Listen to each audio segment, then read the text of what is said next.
विधान परिषदेच्या एका जागेसाठी सध्या राष्ट्रवादीमध्ये इच्छुकांची भाऊगर्दी पाहायला मिळते।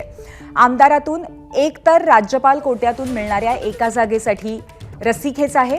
पक्षातील वरिष्ठ नेत्यांकडून कोणाच्याही नावावर अजून तरी शिक्कामोर्तब करण्यात आलेलं नाहीये। विधिमंडळातून सध्या पक्षाकडून 4 अर्ज घेण्यात आलेत आणि 2 दिवसात यावरती शिक्कामोर्तब होईल।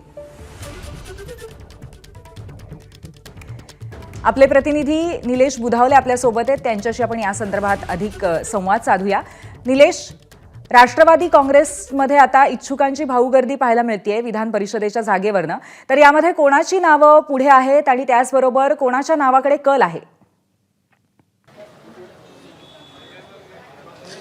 पूर्वी विधान परिषदेच्या एका जागेसाठी राष्ट्रवादी काँग्रेस पक्षामध्ये आता 17 तारखेला फॉर्म भरायचा शेवटचा दिवस आहे। राष्ट्रवादी काँग्रेस पक्षामध्ये सध्या इच्छुकांची विधान परिषद मिळवण्यासाठी मोठ्या प्रमाणात गर्दी झाल्याचं पाहायला मिळतंय। साधारणपणे आतापर्यंत 100 जणांना विनंती केलेली आहे। राष्ट्रवादी काँग्रेस पक्षाकडे सध्या 2 विधान परिषदेच्या जागा आहेत, त्याच्यापैकी एक जागा जी आहे ती राज्यपाल नियुक्त कोट्यातून राष्ट्रवादी काँग्रेस पक्षाला दिली जाणार आहे, तर दुसरी जागा जी आहे ती विधान परिषदेवर आमदारांमधून निवडून जाणारी जागा आहे आणि त्यासाठी आता ही इच्छुकांची गर्दी झाल्याचं पाहायला मिळतंय। साधारणपणे 100 पेक्षा जास्त जणांचे अर्ज आलेले आहेत। अजूनही पक्षांतर्गत या संदर्भात कुठलाही निर्णय झालेला नाहीये। विधिमंडळाकडून 4 अर्ज घेऊन जाण्यात आलेले आहेत, पक्षाने घेतलेत आणि त्यातील एका अर्जावर अंतिमता निर्णय होताना आपल्याला पाहायला मिळणार आहेत। राष्ट्रवादी काँग्रेस पक्षाच्या कोर कमिटीची बैठक येत्या 2 दिवसांमध्ये होईल आणि त्या कोर कमिटीच्या बैठकीमध्येच कुणाला विधान परिषद द्यायची या संदर्भात निर्णय होताना पाहायला मिळेल। सध्या जर आपण पाहिलं तर जिशान सिद्दीकी हे राष्ट्रवादी काँग्रेस पक्षामध्ये निवडणुकीपूर्वी त्यांच्या वडिलांसह आले होते।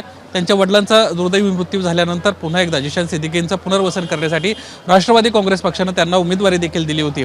मात्र नंतरच्या काळामध्ये आपण पाहिलं तर जिशान सिद्दीकी यांचा पराभव झाला, त्यामुळे आता जिशान सिद्दीकी विधान परिषदेमध्ये इच्छुक असल्याचं आपल्याला पाहायला मिळतात, त्यामुळे ते देखील मोठ्या प्रमाणात प्रयत्न करत आहेत। यासोबतच आनंद परांजपे जे आहेत ते मुख्य प्रवक्ते आहेत पक्षाचे, त्यांना देखील पक्षाकडे विनंती केलेल्या आहेत। संग्राम कोते पाटील असतील किंवा असे अनेक इच्छुक मंडळी जे आहेत यांना पक्षाकडे सध्या अजित पवारांकडे विनंती केलेली आहे। मात्र अद्याप पक्षाकडून म्हणजेच अजित पवारांकडून यावर कुठल्याही प्रकारचा निर्णय घेण्यात आलेला नाहीये। पूर्वी धन्यवाद निलेश। त्यामुळे आता नक्की कोण विधान परिषदेवरती जात आहे राष्ट्रवादीकडनं हे बघण्याची उत्सुकता असेल। धन्यवाद आपण दिलेल्या माहितीबद्दल। एबीपी माझा, उघडा डोळे बघा नीट।